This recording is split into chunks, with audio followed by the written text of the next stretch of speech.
சங்கீதம் 55:22 நாம் வாசிக்க கேட்போம். சங்கீதங்களின் புஸ்தகம் 55வது அதிகாரம் 22வது வசனத்தை வாசிக்க கேட்போம். கர்த்தர் மேல் உன் பாரத்தை வைத்து விடு, அவர் உன்னை ஆதரிப்பார்.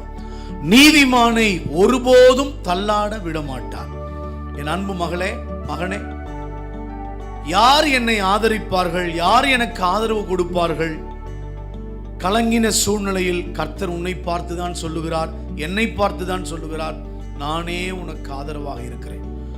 நான் உன் பட்சத்தில் உனக்கு ஆதரவாக இருக்கும் பொழுது நீ ஏன் பாரங்களை சுமக்க வேண்டும்?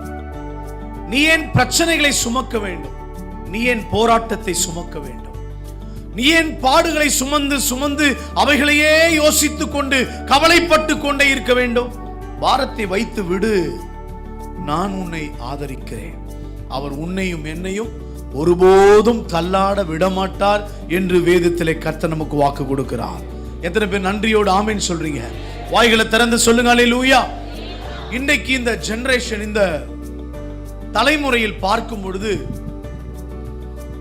இன்றைக்கு பிள்ளைகளை நாம் வளர்த்து படிக்க வைத்து ஆளாக்கி திருமணம் செய்து கொடுத்த பிறகு, ஆனால் இன்றைக்கு 80-85% நடக்கின்ற காரியம், அந்த பிள்ளைகள் எல்லாம் பெற்றோர்களை கைவிட்டு சம்பாத்தியத்தை கொடுக்காமல், வருமானத்தை கொடுக்காமல், இன்னைக்கு கல்யாணம் முடிச்சில்ல, கல்யாணுக்கு முன்னாடியே இன்னைக்கு பிள்ளைகள் பெற்றோர்களை கைவிட்டு விடுகிறார்கள்.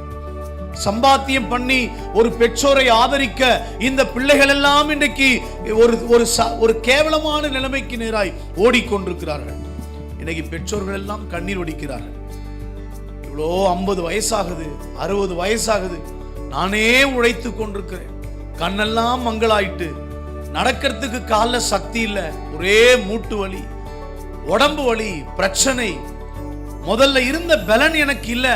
ஆனா இந்த பிள்ளைகள் இன்னை வரைக்கும் நானே கஷ்டப்பட்டு ஓடி ஓடி உழைக்க வேண்டிய கட்டத்திற்குள்ளே என்னை தள்ளிவிடுகிறார்களே. அப்படிப்பட்ட பெற்றோர்கள் இங்கேயும் உண்டு. சோர்ந்து போக வேண்டாம், நீங்கள் கலக்கம் அடைய வேண்டாம். உங்கள் அத்தனை பாரத்தையும் இந்த ஓய்வு நாளிலே அவருடைய திரு சமூகத்தை தேடி வந்திருக்கிற நீங்கள் அவருடைய பாதத்தை கட்டி பிடித்துக் கொண்டு, இயேசுவே நீர் எனக்கு ஆதரவாக இருக்க வேண்டும். சில பேருக்கு சம்பாத்தியம் இருக்கும், வருமானம் இருக்கும், ஆனால் ஆதரவாய் பேசுவதற்கு வீட்டில் ஒரு துணையும் இல்லை. எப்ப பார்த்தாலும் பிள்ளைகளை எரிந்து விடுகிறார்கள். வருகிற போகிறவர்கள் எல்லாம் நம்மளை டிஸ்கரேஜ் பண்ணிக்கொண்டே இருக்கிறார்கள். அது நிமித்தம் ஆதரவற்று தனிமையாக அப்படியே ஒரு சுவற்றை பார்த்து கொண்டு யோசித்து கொண்டே இருக்கிறோம். இந்த லைஃப் என்ன, இந்த வாழ்க்கை என்ன, இந்த ஜீவனம் பண்றது நல்லா இருக்கா, எனக்கு ஏன் இந்த வாழ்க்கையை இயேசு அனுமதித்தார், ஏன் இப்படிப்பட்ட வாழ்க்கையை நான் வாழ்ந்து கொண்டிருக்கிறேன், ஒரே கவலை பிடிக்கிறது. சோர்ந்து போக வேண்டாம்.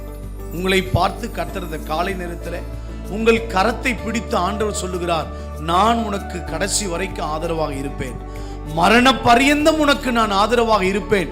உன்னுடைய சக்தி நீ இழந்து போய் ஒரு பலனற்று கிடக்கின்றாயா, இந்த காலை நேரத்திலே நானே வசனத்தை அனுப்பி உனக்குள் சக்தியை தந்து, உனக்குள் வல்லமையை தந்து, ஜீவனம் பண்ணுவதற்கு, சம்பாதியம் பண்ணுவதற்கு, வருமானம் ஈட்டுவதற்கு, உழைத்து ஓடி பலனை பெற்றுக்கொள்வதற்கு, நீயே சாப்பிட்டு சுகமாய் வாழ்வதற்கு இந்த காலை நேரத்திலே நானே உனக்கு ஆதரவை தருவேன் என்று கர்த்தர் வாக்கு பண்ணுகிறார்.